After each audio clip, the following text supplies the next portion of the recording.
జర్మనీలోని హాంబర్గ్లో వినాయక నిమజ్జనం వేడుకలను ప్రవాసాంధ్రులు ఘనంగా నిర్వహించారు.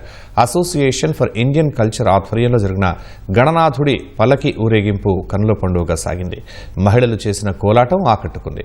భారతీయులు చేసిన సాంస్కృతిక ప్రదర్శనలు మన దేశ వైవిధ్యానికి అద్దం పట్టాయి. విఘ్నేశ్వరుడి నిమజ్జన వేడుకల్లో స్థానిక జర్మన్లతో పాటు వేలాది మంది భారతీయులు ఉత్సాహంగా పాల్గొన్నారు. హాంబర్గ్లోనే అతిపెద్ద భారతీయ పండుగగా నిమజ్జన వేడుకలు సాగాయి. హాంబర్గ్ ప్రభుత్వం పూర్తి మద్దతు ఇవ్వడంతో ఈ కార్యక్రమం అద్భుతంగా సాగిందని భారతీయులు తెలిపారు. జై గణనాయక జై గణనాథ జై జై గణ